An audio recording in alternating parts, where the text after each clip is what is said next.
So, AFC, let's go. Let us go. Let us go. Let us go. Asian Football Confederation. We're in round 3 right now, where there's 12 teams remaining grouped into two teams. Grouped into 2 groups of 6. I don't know why I said 2 teams though. But 2 teams from each group will qualify directly, while the 3rd place team will go into the 4th round, and the winner will go into the Intercontinental Playoffs. All right. So, look, let's just go through each and every game. I'll let you guys know if I get my predictions right. And then, we'll just discuss the confederations a bit, because it's still yet not decided. Still got 4 games to go. And it's getting there. It's really getting there. So, let us scroll down to the matches that were played yesterday on Super Tuesday, the 16th of November 2021. Let's go. Let us go. Hold your horses there, Dom. All right. Vietnam 0, Saudi Arabia 1. So, I did tune into this game. No, is that the right game? Yeah, it is. It is. I thought I could remember Saudi Arabia scoring a second goal, but I think it was chalked off. Fahad Al-Muallad, I think, had scored, but it got chalked off. So, Saudi Arabia 1, Vietnam 0. My prediction for this one was a 2-0 win for Saudi Arabia. Saleh Al-Shari with the goal in the 31st minute. Vietnam, of course, they do show some promise, but yet again, they lose by a close margin. And Saudi Arabia pick up 3 more points, which is very, very important in the grand scheme of things. It's fair to say that Saudi Arabia will qualify for the World Cup. And prove me wrong, because for some reason, I don't know what it was, but I did not predict Saudi Arabia to qualify. And I like Saudi Arabia. I do have quite a bit of Saudis subscribed to my channel. And for some reason, I just didn't think they'll qualify. But they are going to qualify, because with that win, they go up to 16 points. And we did discuss the points tally needed to get a direct spot into Qatar. And 16 might just do it. But the fact that there's Japan and Australia that's going to be fighting as well, you might need a little bit more. But it's fair to say that Saudi Arabia, with the way they're playing and the fixtures they got left, they will qualify directly. They do have to play Oman. They will be at home. They have Japan. They have China. And then they got to play Australia. So that game against Australia could well be a game where if Saudi Arabia defeats Australia, they might doom Australia into the playoffs or even eliminate them. Who knows? But at thing stand, it seems as if, it's going to be a scrap between Japan and Australia for that direct spot and that playoff spot. So with China and Oman to play, remaining games, I think Saudi Arabia should actually defeat those 2 teams and go on to qualify for Qatar 2022. Like, they qualified back in 2018 for Russia. So that'll be it for that game. Congrats to Hervenard's men, the Falcons, and all the best in Qatar. I think you guys have made it, man. It's not set in stone, but I'm pretty sure that it will make it. It will take a catastrophic meltdown for Saudi Arabia to miss the World Cup. They would at least get a playoff spot. So the next game, Lebanon 0, the UAE 1. I was watching this game and it was very harsh on Lebanon, man. They were playing well, and then they just conceded that goal and it just knocked the stuffing out of them. So Lebanon, I think they deserve a lot more from this game. 85th minute penalty. It was a high boot, deemed to be a high boot. It took a long time to give it, and I think they should have just let it go and just let the game finish 0-0. Because I did predict a 1-1 draw for this game. The first match finished 0-0, but it was Ali Makbout who stepped up in the 85th minute to dispatch. I think that was actually his 7th year. He's up there in the international goals. I think he got about might be about 80 if I'm not mistaken. So he's got a whole lot of international goals, man. And I'll let you know exactly how many international goals he has, like roughly. Yeah, he does have 80 international goals in 98 caps, and he's only 31 years old. So he'll definitely be one of the players that will go on to get a century of international goals like Cristiano Ronaldo and the great Ali Daei of Iran.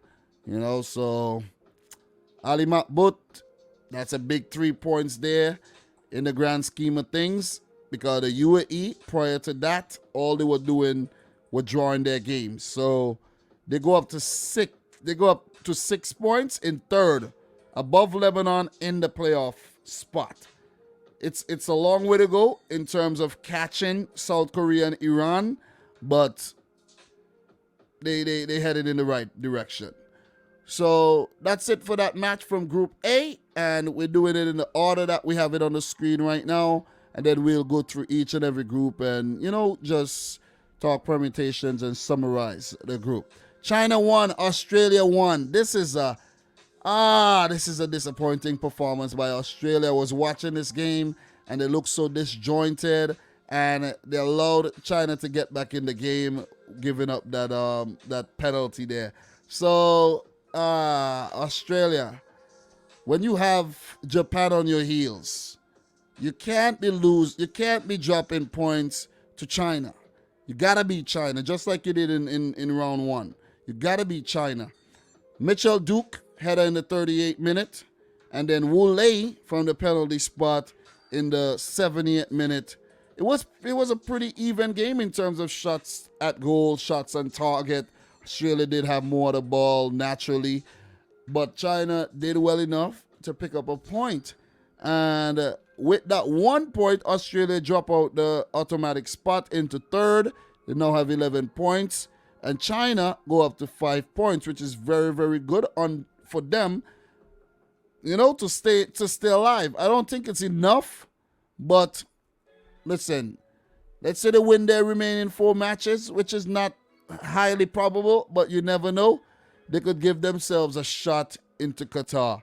So for Australia, it's going to be very, very rough for them to get that automatic spot unless they, they turn their fortunes around, because they were actually on 11 successive wins, and then they lost to Japan, drew to Saudi Arabia, and drew to China in their last 3 games. So they are currently in a slump, and they would want to pick things up when they play Vietnam on January 27th. Then they have Oman, and I think those are 2 games that they could actually pick up 6 points in. But the Oman game is going to be very difficult, and you can't trust this Vietnam team. But what's really against Australia here, guys, is the fact that they play Japan and Saudi Arabia in March. Those are their last 2 games. And I don't know if they're going to get 6 points from those games. And by then, it might just be too late in terms of qualifying directly. And Australia might just have to be going through the playoffs again like they did for 2018. So, yeah, Australia, man, you screw things up there, and you have yourself to blame, pretty much. So, well done by China. You know what I'm saying? They're not going to allow themselves to just be pushovers in the group, even though they won't qualify and the whole Chinese Super League project failed. They still putting up a fight. Iraq 0, Korea Republic 3. And by the way, I didn't predict China to get anything from Australia, but they did. I did predict for this Iraq game for Iran to defeat them. What was my prediction here? Iraq, Saudi Arabia. Iraq, Korea Republic. 1-0 win. But Saudi Arabia run to an emphatic 3-0 victory here. So well done by South Korea. And they continue their charge towards Qatar 2022. So in this game, home game for Iraq, and it was actually played in Qatar, Al Gharafa Stadium. Lee Jae-sung in the 33rd minute for South Korea, And then Son of Tottenham, not Hotspur, they're not hot at all, scored in the 74th minute from the penalty spot. And then Jeong Woo-young in the 79th minute, convincing win over Iraq. So Iraq have not performed badly so far, but they just have not been winning games. They got 4 draws and 2 losses in their first 4 games. They're still in contention to get that 3rd place spot that will put them into the playoffs, And I think with 4 matches left, guys, that is pretty much what the teams in the bottom 4 are playing for right now. The UAE, Lebanon, Iraq, and Syria, who I'll get to very soon, they'll only be playing for, the playoff spot. And I'll talk about that when I talk about the respective groups. So, well done by South Korea. They go up to 14 points. They're second, 2 points behind Iran on top of the table. But it doesn't matter because the top 2 teams in the group will ultimately qualify. So, well done by Paulo Bento and his boys. The Taeguk Warriors. Seems like they're going into another World Cup finals. So, we move on here. We got Oman, Japan. We got to talk Syria, Iran as well. So Japan did go on to get their revenge over Oman like I predicted. And for this game, I predicted a 2-1 win. It ended a 0-0. So well done Japan, man. Well done. And they left it till very, very late. Jonia Uto in the 81st minute from the central area of the box, and that was a good strike. And Oman yet again put out a very gritty performance in terms of defending, but in terms of the final third, not so good. Only 4 shots at goal, none on target compared to Japan. 14, 4 on target. So with that win, Japan leapfrogs Australia into second on 12 points, that direct qualification spot.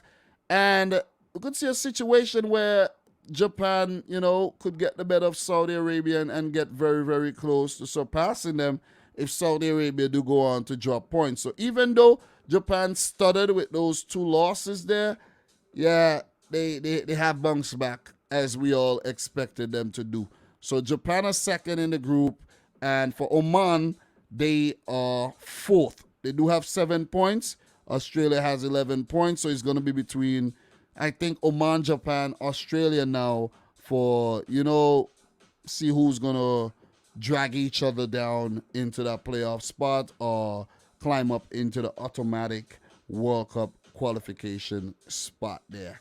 So with that being said, we do have one more game to talk about, and that's the game between Syria and Iran. And I have to say, this is the shadow of the Syrian team that made the playoff back in 2018, man.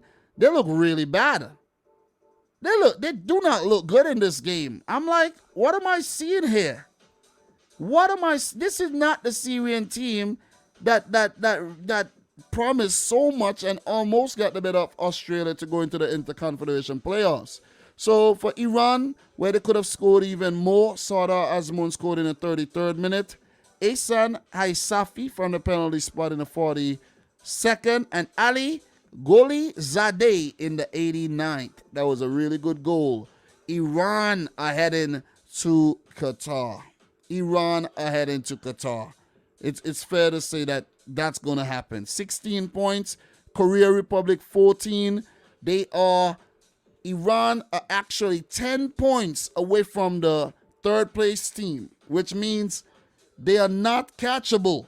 With 4 games left, a maximum of 12, the UAE, from their track record, will drop points. So it's fair to say that Iran have qualified for Qatar 2022.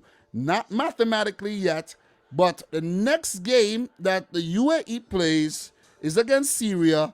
And if they fail to win, Iran will qualify automatically, even without kicking a ball.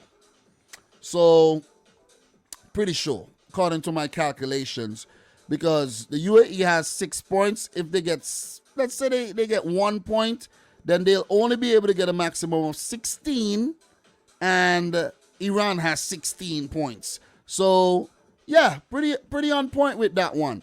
So Iran, yeah, they could say they're in Qatar. Saudi Arabia, to a certain extent, yeah. South Korea, who are 8 points ahead of UAE, definitely. And Group A is pretty much, decided. So well done, well done. What we're gonna do, we're gonna scroll down to the bottom here and take a look at the groups. You guys gonna see the visual here of the groups, and I'm just gonna run through some fixtures that's gonna come up next year, so you know for sure. Okay, look, we just talked about Group A. Iran will qualify for the World Cup. Their next games are the derby against Iraq, where they destroyed Iraq the first time around 3-0. They play the UAE, and these are home games for Iran. And then they play South Korea, where they drew before. And all Iran needs is a point, and they'll be fine. So, look, Iran, not saying they're going to win all those games, but I'm pretty sure they'll win at least 2 of those matches and draw the other, or maybe even lose the other one, but they'll be fine by then. So, Iran, you can pack your bags. You're going to Qatar. So, for South Korea, it's the same. It is the same. They're only 2 points behind Iran, but I'm pretty sure that South Korea will qualify for yet another World Cup, where they have been one of the most consistent teams in terms of Asian World Cup qualifiers. So their next games are against Lebanon, Syria, Iran, and the UAE. They'll get something. They will get something from those games against Lebanon and Syria and South Korea in there. But what's interesting in this group is who's gonna get that third place team to go third place spot to get into the third round. The UAE are looking good, Lebanon are looking good for it, and Iraq are looking good for it. And if Syria do have somewhat of a rebirth next year, they can fight. So all 4 teams are still alive in terms of the third round, right? So we're not going to get into third round permutations for those teams because it's going to take us a whole lot of time. But let's go over to Group B, which is the more interesting of the 2 groups right now after 6 match days. Saudi Arabia, as I mentioned, should go on to top the group, but with 4 matches left and Australia being right there, you never know what's going to happen, guys. You never know. But it's between Saudi Arabia, Japan, and Australia for those 2 direct spots. And as I mentioned before, it might just be Australia with the odds stacked up against them to, get that third place spot. Oman, with 4 points behind Australia, will be hoping that the Aussies drop some serious points for them to catch up. And when I say drop serious points, Australia has to play both Japan and Saudi Arabia. So let's say they lose those games, right? Oman do have Australia. So if Oman gets something against Australia and Australia only manages to get 4 points in their next 4 games, they will go up to 15 points. While for Oman, let's say they get 1 against Australia. Oman then have to play Saudi Arabia. They do have China and they do have Vietnam. So Oman could really put the squeeze on Australia here if they manage to beat them. Because I think this Oman team might just beat China and Vietnam. And that's 6 points to go up to 13. So Australia got to really get their act together. Oman plays Saudi Arabia. They could get a draw from that game. You see what I'm saying? So Group B is really interesting right about now. And Australia could find themselves in the mud. All right? For Vietnam, guys, Vietnam are eliminated. They're eliminated. They're not winning any games. Most likely not. They haven't done so. They have shown no indication of winning any games. But mathematically, they could still get the playoff spot, but realistically, they won't qualify for Qatar as they could only get a maximum of 12 points. Japan has 12, and they are not getting a playoff spot.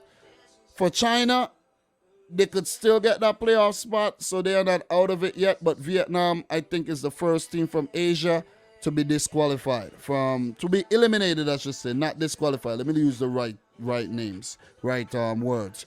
So that's pretty much my update on Asia, didn't expect Saudi Arabia to do so well, but they have. Japan have, got somewhat of a rebirth there after, those losses.